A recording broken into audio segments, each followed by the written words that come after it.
Our next speaker is Gil from Tel Aviv. He is an acupuncturist and herbalist, and in his previous life, so to speak, he works for the pharmaceutical industry and has a PhD in conventional medicine, I think, in cancer research, and he is bringing his insights from research to us, and I gladly to welcome him for this lecture.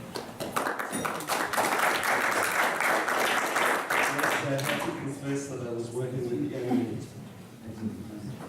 Yes. So I'm delighted to continue from where Mel has started, which is how great research is and how crazy we are in trying to promote it. And I was elected to the ETCMA Executive Committee 2 months ago, I think.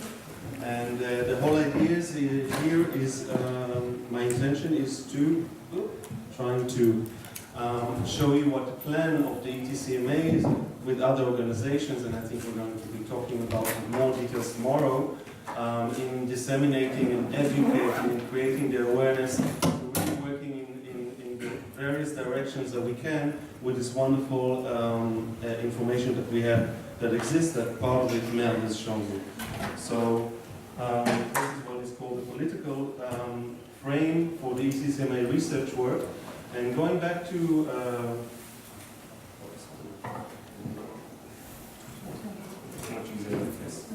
so the whole idea is, first of all, going back to the basic why TCM research important and useful for us is because TCM, until perhaps 10 or 20 years ago, the presentation that Mel showed, the publication that came out a few months ago, were really evidence-based medicine based on individual clinical experience. And what I believe in and what we promote is that research can really serve us a lot of things. First of all, it can confirm known ancient medicine and using validated and well accepted scientific research methodologies. It can also lead to the development of new drugs and medical devices. It opens up to different types of protocols that are used elsewhere.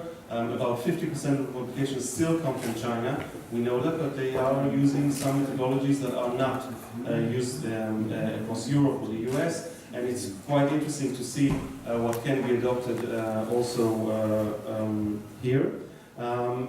And most importantly, I think it's the fact that it can provide supportive evidence or open the door for a lot of discussions with the Western medical establishments in order to have more integration of Chinese medicine into the establishment. We do live in a world where Western medicine is the accepted medicine, where pharmaceutical is the accepted medicine.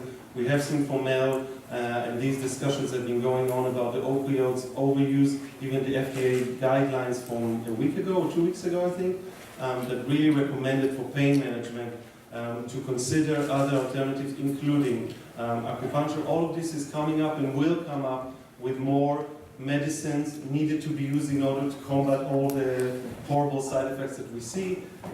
So this is really an opening for discussion and for the inclusion of Chinese medicine in Western establishments.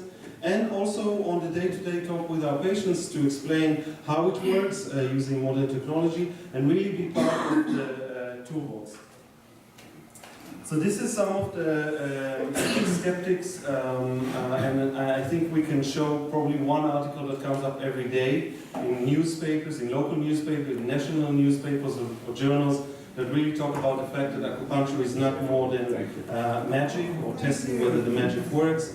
Acupuncture is just the theatrical placebo. It would have been best if one of the emperors would have stopped allowing sticking those toothpicks in people's skin, etc., etc. And Mel has been actually one of the fighters in arguing with everyone that she can over the internet with science and medicine in order to prove them wrong, as you have in this presentation. But unfortunately, many of the therapists, and at least in the ETCMA, we have 14,000 people included, don't have this sort of ammunition in order to argue. So the whole purpose is to try, at least on the ETCMA level and with other organizations and with the evidence-based project, to try and bring the information down to the level and to various levels in order to really enable people to have proper discussions with their patients, with skeptics, with medical health providers, with hospitals, with whoever. So that's why research really should be part of the therapy toolbox, and you really see the interest coming up. You can see it in all the discussion groups on Facebook, unfortunately, which is probably the most visual forum for all of us, where people are asking for information. You have all the TCM techniques as therapies. We are using acupuncture in herbs and nutritional guidelines, etc. But of course, we need the communication part, which is lacking, which is how to get this research out and explain it to everyone, to our patients and to everyone that we mentioned. And so what we want to try and do in the ETCMA research committee is really to advance, first of all, research education, and I'll be talking about each one of the aspects in a minute, increasing or advancing research awareness, and also increasing and advancing research collaboration among countries within the ETCMA. So looking first at the advancing research education, the objective of this, of course, is to increase research knowledge and understanding by expanding education channels throughout Europe. We do understand that with the syllabus of all the schools around Europe, they're not going to invest a lot of time in teaching and educating research, but we do have to find a way in order to bring the most simplest or the easiest, I think, or the cheapest form of glasses, so that people can actually look at an article or look at a post on Facebook and understand it the way they should do or they can do in order to discuss it with their colleagues. So the whole idea is to try, of course, with the ETCMA, working with all the members organization, is to introduce wherever possible TCM research into the school syllabus. There are a lot of online courses that are available as well, and we want to negotiate special discounts for available courses which do not require a lot of hours and I think are very visual and easy to look at. And if you, of course, they cost money, but the whole idea is to try and reduce the cost in order to make it available so that people can really look at 5 or 6 hours courses and understand the basic of how to look for an article, what to look within that article, and how to read it without being statistic geniuses.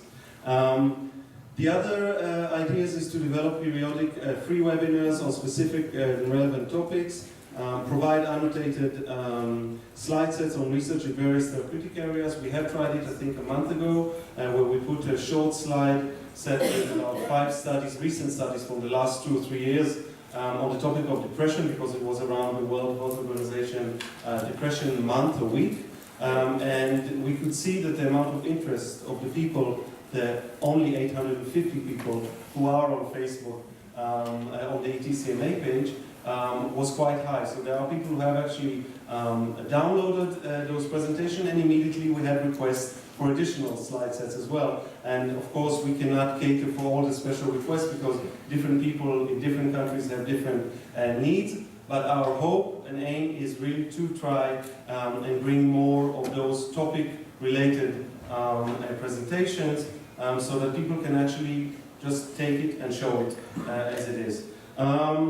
We also want to provide, to disseminate periodic newsletters like updating research once maybe every 2 months or 3 months, where we highlight 5 or 6 publications that have come up in the last quarter or something like that, and actually translate them again to simpler language so that therapists all over the world, essentially, there's no need for it to be only in the ETCMA, can actually use it and talk to whoever they need to discuss the efficacy of acupuncture or in Chinese medicine in general.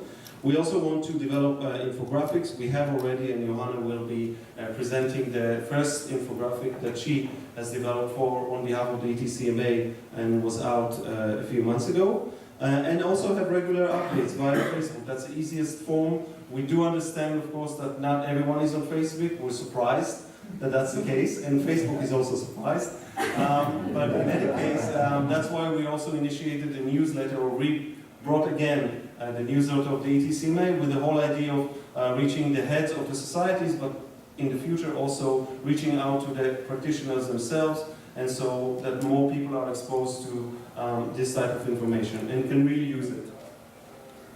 The second thing is really advancing research awareness, and so here again some of it is an overlap with the education because it's really giving tools for all of us, for therapists, to discuss, but some of them is also to reach the media. And sometimes you see, for example, at least in Israel, which is a small country that makes a lot of noise, but the FDA directive last week on the pain and the fact that pain doctors should actually offer acupuncture as well as means for therapy, hit the Israeli news because it was the FDA. So these type of things reach also the level of the Western medicine or the establishments as well, and the HMOs and the insurances, at least in my country, but I'm sure also in other countries as well. And so we're working on the level of talking to therapists, but also raising awareness that can open the doors to discussing the integration of Chinese medicine in Western medicine. And so again here the idea is to